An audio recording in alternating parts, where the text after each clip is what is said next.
Join me for a tour of the Huntington Library Museum of Botanical Gardens located in San Marino, California. Welcome back to California Garden Goddess. Today we're visiting the absolutely stunning Huntington Library and Gardens. This is in San Marino, California, and it's one of the best places to visit for both the museums and the gardens. So today we're going to see paintings in print. This is the last weekend that they're actually going to have it on exhibit. So if you want to check it out, get out to Huntington Library and Gardens this weekend. Hi everyone, and thank you for joining me for another gorgeous garden tour in Southern California. Now, the Huntington was a surprise for me because I did not know that my husband was going to get a membership for me as a gift. So thank you so much, Chris. I appreciate you, and I appreciate all of you wonderful viewers as well. So today we only had a couple of hours to explore the Huntington. We went on Wednesday, May 22nd, and it was actually really busy. We didn't actually go into the art galleries this time, but we will plan on visiting those in the future. I really wanted to check out the gardens because some of them I had never seen before. The first garden that we're going to see is the Shakespeare Garden, which is really well done. I love how they kept the colors very consistent. It looks more modern this way than a typical cottage garden that we're used to seeing like at Descanso Gardens and also at California Botanic Garden and Sherman Library and Garden. So they use more like of a color blocking technique, which makes the space look larger and really helps make this garden look gorgeous. So as we explore the Shakespeare Garden, I really liked looking at all the different textures of the flowers and the colors. This is really well done, and I really liked it.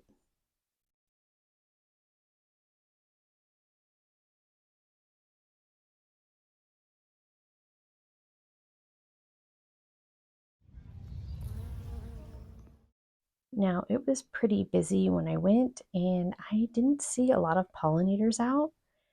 I wonder if that might be because of just the weather, or perhaps just because there were so many people walking about.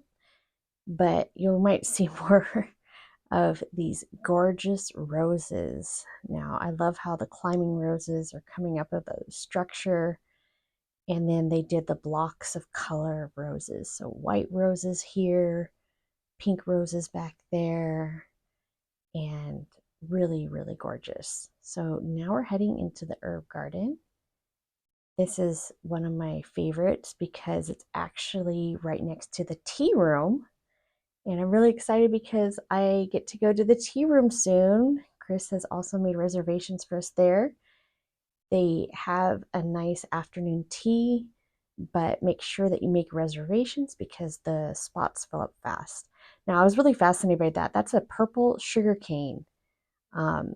Actually, my grandmother's parents owned a sugarcane plantation in Indonesia. So I've always been interested in sugarcane, and I think I'd like to try to grow some myself. I have no idea how I'm going to get a hold of some, but that's something I want to add to my garden. So the herb garden was really beautiful. I loved seeing the lavender and all of the different types of herbs that you can use in your own garden, in your own cooking. The best place for the herb garden is by the kitchen. That's probably why it's right next to the tea room. So that was really well done how they planned that. Now this is some kind of bolting, not sure, I don't think it's broccoli or anything like that, but it was bolting and it looked really beautiful. I think that this is called Nigella. I have to look at what the name of that is again, but it was really beautiful. As we come around the different herb garden, you'll see some California poppies, always one of my favorites to see. And this is an artichoke. It's called opera artichoke. Very cool. Has a little symphony of bees on there, right? Now, walking through this I think it's just a giant trellis pathway is what you would call it, but all different kinds of climbing roses coming up. And these are just getting started for the year, so they're probably going to be even taller and much more impressive as the summer goes on. This will be a nice place to go on a warm summer day. You can escape the heat by walking into a lot of these shaded areas like that. Look at those roses, so gorgeous. So this is the view when you are looking out from the European art, and you're going to look over some of these other gardens. There's a jungle garden and a subtropical garden, as well as an Australian garden. I did not get to those today. I didn't get to the desert garden either, or the lily ponds, but we are going to head to the Japanese garden next. I love seeing the rose garden, and that's definitely one of my favorite things to see. But the Japanese and the Chinese gardens are probably my favorite. This is just a quick shot of a beehive I saw, so just use caution when you're around bees. Now that's a little bit of wisteria that's still blooming. If you want to see the wisteria in bloom, it looks like it probably is earlier in May. So that's a good time to get out and see the wisteria blooming.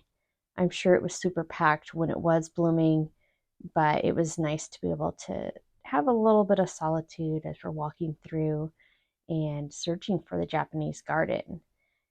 I have only been to the Huntington Library and Gardens 2 times before this, despite having lived in Southern California my whole life. And I kind of regret it because I wish I had been here many more times. It's so beautiful. And one of the gardens we're going to see later, I had never seen before, and I was shocked by how beautiful it is. So stay tuned as we enter first the Japanese garden. Now, that's some entrance, right? I love walking through and seeing the different Japanese inspired. There are bonsai, statues, more wisteria, it looks like. I love how they did this. I am sure that it's just spectacular when it's all blooming. As you look out at the vista of the Japanese garden, it's super gorgeous and really, really large. This is definitely one of the largest gardens in Southern California to visit, and one that is well worth your time. If you have just a couple of hours to spend, I would walk around your favorite gardens, your favorite, art museums, that kind of thing. Just pick your favorites. And that's what we did this time. Look at that arched bridge. Now, that's one of the unique features of the garden. You can't actually walk on the bridge, unfortunately, but it's a beautiful focal point. And you can climb up the stairs and come up to the top of the garden to look down again upon it. And it's really beautiful. So I remember the Japanese garden from when I was a little kid and just being fascinated by how gorgeous it was.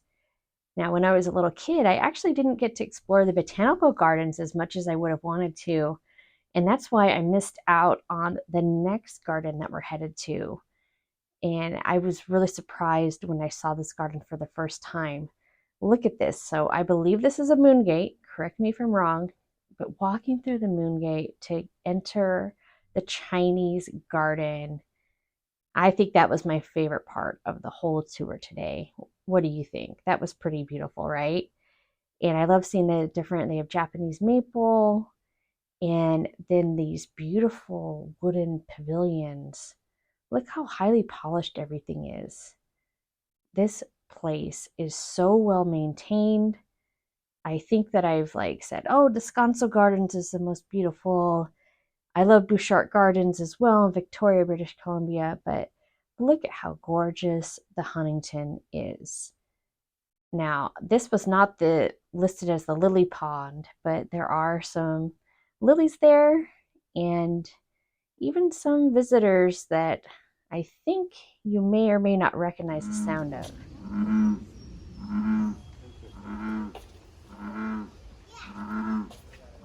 not sure exactly, which one, where it is, but that sounds a lot like a bullfrog to me. Now, I love all the different bridges that they have in the Chinese garden. It's so fun to walk over bridges, especially for someone like me growing up in Southern California. We don't even have, there's no water. There's not a lot of water other than in the ocean. So when you come to a source of fresh water and there's a bridge over it, it's really inspiring and I think gives some of that blue energy that you really need in your life, right?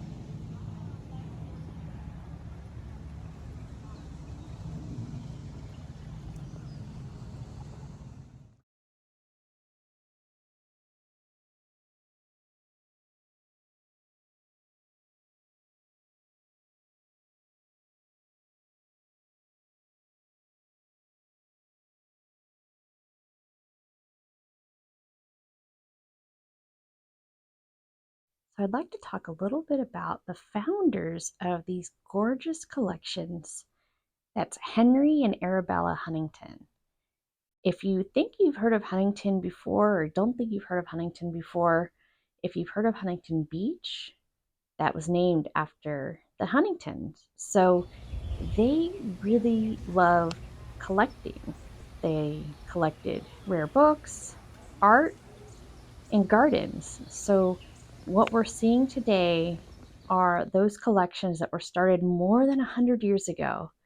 This was started back in 1919. So for California, that's a long time. California is still one of the newer states, and so it's great to see this man and his wife, their vision come to life with these gorgeous gardens. Now, we're going to head to an exhibit pretty soon that is only open until Memorial Day. So if you haven't already, you need to head to the Huntington to check this out because this is something that should be right up your alley if you love seeing the beauty of nature. Because this next exhibit is actually going to show you how artists depicted the beauty of nature. And so I can't wait to show you this next exhibit. But as we continue through the Chinese garden, I just love how beautiful all of these collections were.